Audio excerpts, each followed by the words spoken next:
Professor, parabéns, boa noite. A primeira pergunta é de praxe, sua opinião sobre a partida, o desempenho da equipe e a importância da vitória, até para tranquilizar a questão de tabela também. Boa noite a todos. A gente precisava muito desses 3 pontos. A gente já trabalhou a semana inteira já concentrado, focado e atento para os detalhes, porque a gente sabia que essa vitória não poderia escapar. Tivemos no lance do primeiro gol um susto ali, mas controlado, voltamos. E para essa partida foi o que nós precisávamos e foi o que nós conseguimos. Então foi um bom resultado para nós. Andamos na tabela, ganhamos de um adversário muito forte, um adversário que está brigando pelo título do campeonato, assim como nós ganhamos do Flamengo, que briga pelo título, assim como nós empatamos com o Botafogo, que também briga pelo título. Foi uma sequência difícil, mas passamos por essa sequência de 3 jogos aí com equipes que estão brigando pelo título e conseguimos pontuar em todas elas, dentro e fora de casa. Salles, aqui, boa noite. Queria saber um pouco sobre as tuas escolhas. Hoje você começou com o Aravena, manteve ele na equipe principal, ele teve um bom desempenho, inclusive marcou o primeiro gol do Grêmio. Na sequência vem o Soteldo e também marca o terceiro, selando a vitória aqui contra o Fortaleza. Uma avaliação sobre esses 2 atletas e como que você conversou com eles durante a semana para que a escalação fosse mantida e o Soteldo começasse no banco. Primeiro que a escalação é toda feita pelo Renato, o trabalho todo de preparação e plano de jogo, ele é feito pelo Renato. Tudo que nós fizemos hoje foi organizado, planejado, preparado por ele. Hoje, infelizmente, devido à suspensão, ele não teve nenhuma interferência durante os 90 minutos, mas a semana de preparação foi toda baseada no que o Renato pensa, no que o Renato quer. Então, as ideias dele nós colocamos em prática, só tivemos aqui como interferir nos momentos do jogo, mas a preparação e plano de jogo é todo pronto e preparado por ele. O Alex e o Soteldo, as escolhas, os momentos, a preparação feita por ele, e a gente saiu satisfeito com o desempenho de cada um deles, cada um deu a sua contribuição em prol do grupo. Salles, tudo bem? A escolha do Renato, você falou, mas o Renato, obviamente, conversa muito com você comandou o time hoje. Queria que você falasse o que o Aravena entregava hoje, que vocês precisavam que ele entregasse, que o Soteldo daqui a pouco não entregaria, no início do jogo, pelo menos. Por que a escolha por ele e a diferença? O que um faz de melhor que o outro e vice-versa? Então, quando a gente pensa em jogo, a gente tem um plano de jogo. O que é o plano de jogo? Quem vai entrar, quem vai fazer, como vai fazer, em que momento vai fazer, quem vai iniciar no banco, o que a gente propõe para uma segunda etapa, para um segundo momento do jogo. Então, quando nós preparamos esse plano de jogo, a gente preparou em prol de rodar o grupo também. A gente vem sentindo que, durante a competição, os jogos têm sido cada vez mais desgastantes. A gente tem que expor os atletas a alguns riscos. Alguns jogos, como foi o Gustavo hoje, que veio numa sequência e sentiu. Então, seria importante que a gente pudesse rodar o grupo e tivesse que cada um desse o seu melhor durante aquele momento que estivesse dentro de campo. Então, como nós rodamos o grupo, o Alex deu a contribuição dele. Quando nós achamos que estava cansado, o Soteldo entrou, e poderia ser ao contrário. Então, o importante é que a gente tenha todo o grupo à disposição para que eles possam nos ajudar em todas as fases e momentos do jogo. Boa noite, Marcelo. Parabéns pela vitória. O Grêmio conseguiu, nos últimos 2 jogos, mostrar uma coisa nova, não só no esquema tático. O Renato, aqui no jogo contra o Criciúma, o Renato já previa que mudaria o sistema de jogo, especialmente ali a parte da frente. Só que o Grêmio apresentou, além de uma mudança tática, uma mudança de postura, a maneira que a gente tem visto o Grêmio jogar nesses 2 últimos jogos foi completamente diferente, em termos até de comprometimento no jogo, obtenção de espaços, tirando espaços do adversário. A bola dividida foi muito mais a favor do Grêmio que em jogos anteriores. O que foi feito pela comissão técnica como um todo para que o Grêmio mudasse aquilo que a gente costuma chamar no futebol de atitude? E isso foi muito importante para, como tu dissesse, não perder ponto, nem levar gol para um Botafogo que é líder do campeonato, e hoje para um postulante ao título que é o Fortaleza, conseguir manter uma vantagem e até aumentá-la no final. Primeiro que a gente sempre fica atento aos detalhes, que é o que o Renato pensa e propõe para nós todos os dias. E a gente tem uma equipe de analistas de desempenho que estão à nossa disposição 24 horas e que nos ajuda muito. Então, a gente observa os pontos fortes do adversário, os nossos defeitos, erramos em alguns momentos e corrigimos. E cada vez que a gente erra, cada vez que a gente acerta, a gente passa para os atletas, a gente tenta dividir essa responsabilidade também com eles. Os jogadores sabem e têm entendimento de jogo, de conceito de jogo, modelo de jogo daquilo que a gente pensa. O Renato faz os ajustes em campo, a gente mostra no vídeo, corrige na preleção, corrige nos treinamentos, corrige em sala.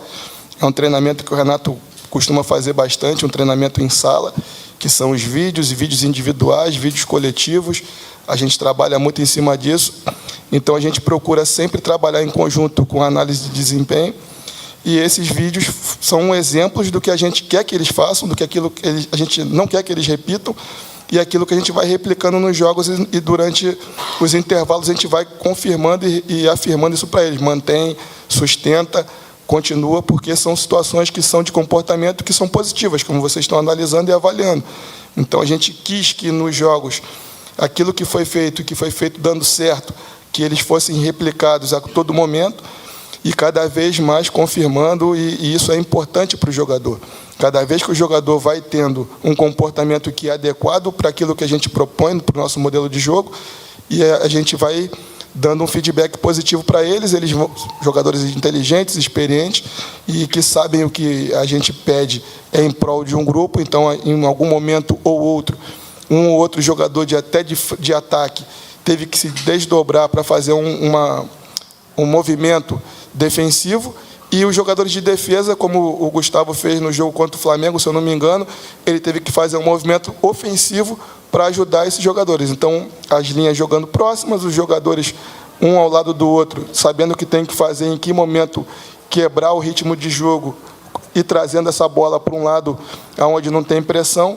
É esse o objetivo que a gente sempre procura fazer, com que eles trabalhem, entendendo o que a gente quer, entendendo o que o adversário nos pede no jogo, e em cima disso a gente tendo um comportamento que a gente acredita que tem sido bom por parte porque eles estão tendo esse entendimento daquilo que vem sendo pedido pelo Renato.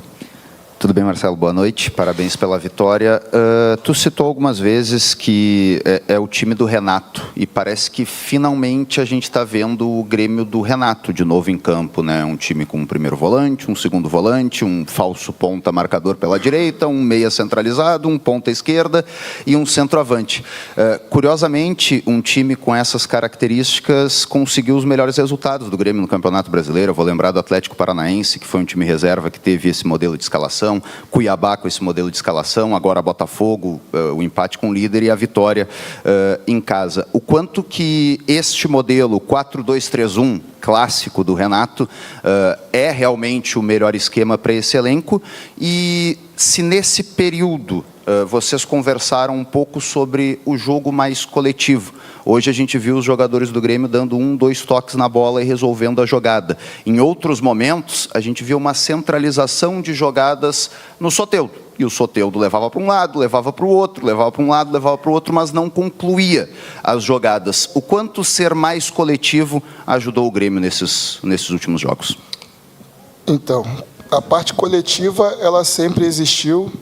Aquilo que a gente sempre vem pedindo durante os treinos é que a gente tivesse uma estratégia para cada momento, para cada fase e para cada jogo. Só explicando por hoje, então, só para vocês entenderem, a gente entendia que o lado oposto do Fortaleza era um lado para ser atacado. Então, a gente trabalhou de um lado e tinha que trabalhar rápido essa bola para chegar no lado oposto, para que a gente pudesse atacar o lado que era mais frágil. Então, conseguimos fazer isso, tanto de um lado quanto do outro. Todas as vezes que nós fizemos esse balanço, a gente conseguiu entrar na defesa deles, algumas com gol, algumas com perigo de gol, mas esse foi o objetivo. Então, para cada jogo é uma estratégia, para cada jogo é um plano de jogo, para cada jogo a gente pode alterar ou ajustar o nosso modelo de jogo. Então, como você falou, em termos de sistema, é uma plataforma que o Renato já usa há bastante tempo, é uma plataforma que ele conhece como poucos, já trabalha dentro do modelo do Grêmio já há muito tempo isso. Então, o que a gente vem fazendo é cada vez mais procurando aperfeiçoar o modelo de jogo que ele já vem aplicando. Então, a gente vem fazendo isso, cada vez buscando ajustar, cada vez buscando melhorar, e eu acho que as coisas vêm andando bem, e tomara que a gente consiga, de agora em diante, ter um pouco mais de tranquilidade para cada vez mais trabalhar e ajustar as coisas que não forem dando certo e melhorar as coisas que vêm dando certo. Marcelo, aqui atrás.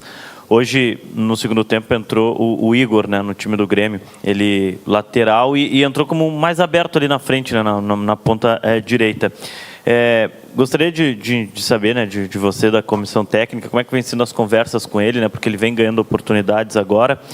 E o João Pedro tomou o terceiro amarelo, o Fábio foi expulso no banco de reservas. O jogo do meio de semana contra o Atlético, da função, tem o Igor, por hora. Ele foi convocado também para a seleção.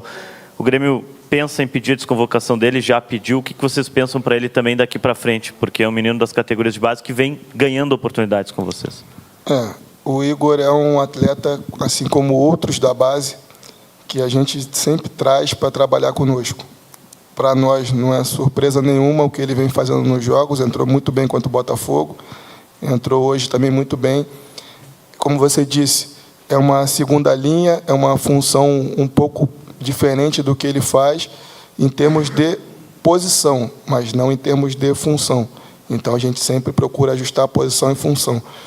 Sobre a seleção, a gente já começou a pensar nisso, agora são os bastidores ali dos dirigentes que vão cuidar disso, junto com a presidência, e aí é uma coisa que sai um pouco da minha alçada, mas nós já pensamos nisso, já está agora nas mãos da diretoria, e eles vão buscar esse processo junto à CBF, e o atleta também já foi avisado que a gente tem essa intenção, tem esse interesse, conta com ele, é um jogador importante, e o Renato vem tendo todo o cuidado de colocar ele aos poucos, para que ele vá ganhando minutos, para que ele vá ganhando experiência junto do nosso grupo, as correções individuais e coletivas a gente vem fazendo com ele diariamente, como eu já falei aqui, levamos ele no nosso CDD, ele observa os comportamentos dele, os comportamentos dos companheiros dele, ajustamos e melhoramos para que quando ele tiver realmente a primeira oportunidade dele de iniciar o jogo, que ele inicie o jogo já sabendo aquilo que nós queremos que ele faça e que ele tenha os comportamentos para a função que são ideais, independente dele ter muitos minutos ainda de jogo ou menos minutos de jogo. Marcelo, parabéns pela vitória. Nesse novo momento do Grêmio, né, retornando à arena aqui, o Grêmio subindo na tabela, se afasta lá da zona de baixo. Mas o que incomoda a torcida ainda é se manter atrás do arquirrival. É muito forte isso aqui, né? Tu conhece no Rio, aqui é muito acirrado isso. Como é que esse quesito está sendo trabalhado para que essa gangorra fique um pouco mais equilibrada até o final da competição? Então, só depende de nós agora manter aquilo que a gente já vem trabalhando. A gente tem que fazer a nossa parte. A gente agora tem um jogo antes do Grenal, então é viver passo a passo, não dá para a gente querer antecipar as coisas. As rodadas que vêm vindo na sequência são rodadas difíceis, rodadas importantes, então eu não posso já trabalhar pensando no nosso rival, se ainda tem um Atlético Mineiro pela frente, um outro adversário muito difícil, com jogadores de seleção, jogadores consagrados. Então, a gente agora, nesse momento, tem que respirar um pouco, comemorar um pouco essa vitória, que a gente tem essas próximas 24 horas só para comemorar, porque a partir de amanhã a gente já começa a pensar no Atlético Mineiro. Então, hoje é aquele momento que a gente tem hoje de relaxar um pouquinho nesse momento, e a partir da hora que a gente se apresentar amanhã para treinar, já trabalhar voltando no Atlético e focar realmente no Atlético. E quando for o momento da gente pensar no nosso rival, a gente pensa neles. Mas agora é pensar no Atlético Mineiro. Marcelo, boa noite aqui. Marcelo, as entradas de Aravena e Edenilson foram principalmente após aquele jogo contra o Criciúma, né, que o Renato deixou bem claro, queria fazer mudanças até pelas questões de recomposição e os movimentos defensivos que tu citaste várias vezes na coletiva.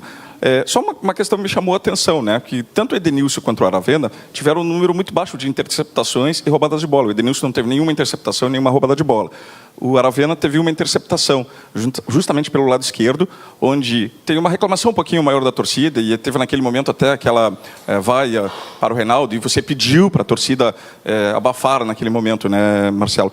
Como fazer, e eu vou tratar isso como um sistema todo, tá? Como fazer para estancar esse problema do lado esquerdo, onde é um setor onde o Grêmio vem sofrendo um pouquinho mais na temporada? Como fazer um movimento para que o Grêmio deixe de levar gols nesse lado no sistema como um todo?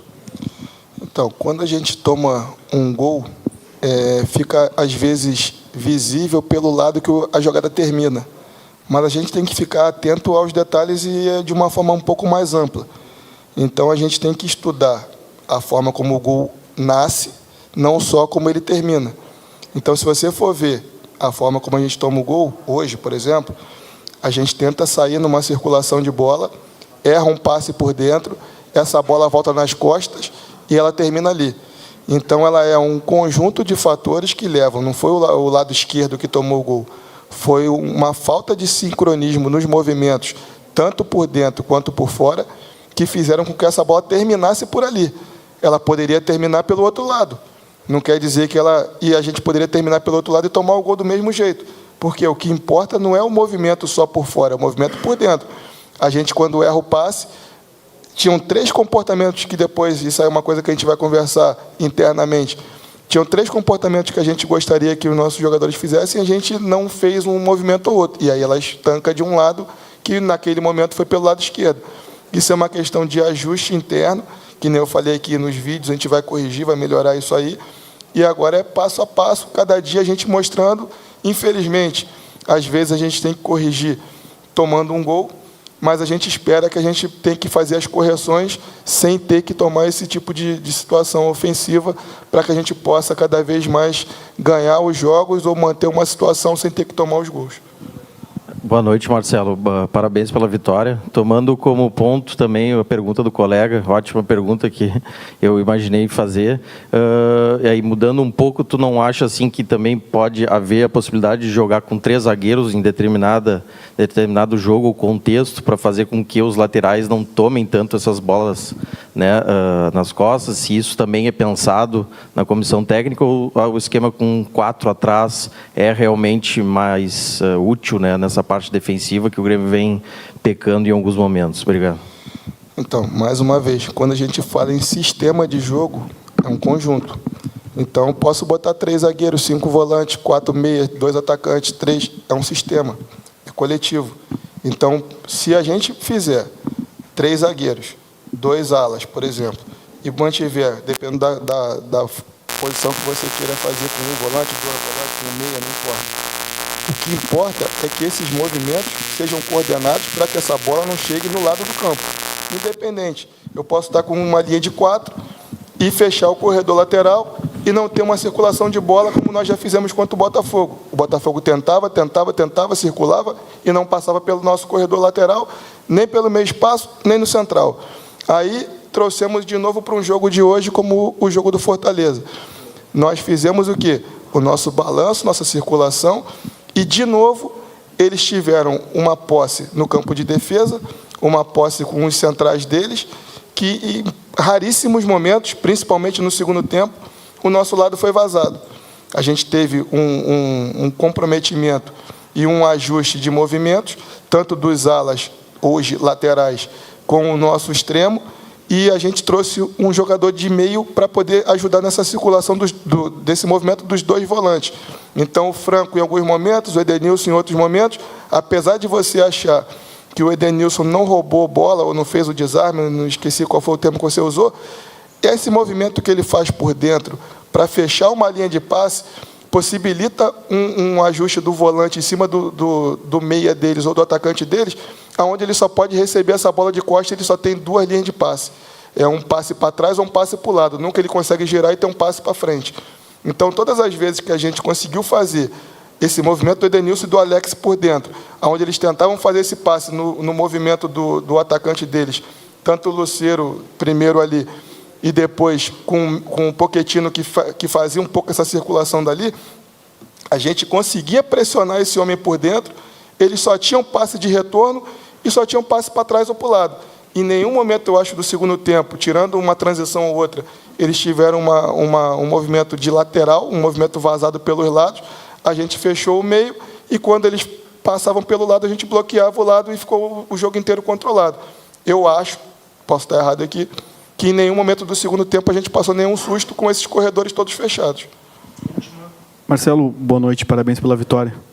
Queria te perguntar, porque sei que faz parte das tuas funções também do dia a dia, de observar muitas vezes os meninos que estão jogando, né? E por isso eu acredito que tu tem um conhecimento melhor do que a gente, do que, por exemplo, o Igor Serrote faz. Queria te perguntar o que ele tem de características naturais, e você disse que ele vai ao CDD ver os vídeos, fazer as correções. Que tipo de comportamentos, que tipo de ajustes vocês estão trabalhando com ele para que ele seja um lateral mais completo e daqui a pouco possa ter uma chance como titular? Obrigado. Então, o Igor não é à toa que ele está sendo desconvocado, né? Então, é um jogador que tem uma qualidade já comprovada pelos observadores e pelo treinador da seleção brasileira. Então, a gente já sabe os comportamentos dele. Tem coisas que eu vou me esquivar da tua pergunta aqui para não falar, porque são coisas que a gente vai fazer de correções internas, que a gente precisa fazer em cima dele ainda, e alguns pontos fortes que cabe ao adversário buscar essas informações. Eu não vou estar aqui dando essa...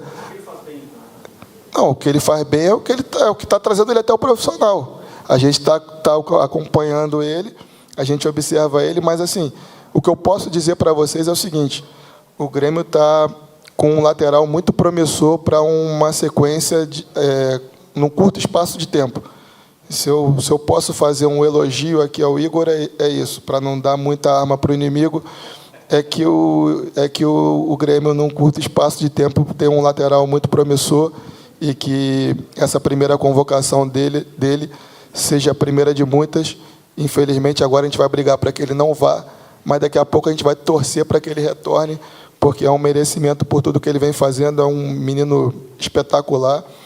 E em relação à base, só para comprovar isso que você falou do Igor, a gente acompanha a base diariamente, praticamente todos os dias a gente traz pelo menos um atleta da base para treinar conosco, e a gente acompanha todos os atletas, a gente sabe todos os atletas do Sub-20, posição, função, característica, nome, acompanha os jogos, às vezes em loco, às vezes não, porque a gente está em trânsito, mas sempre que podemos estamos lá.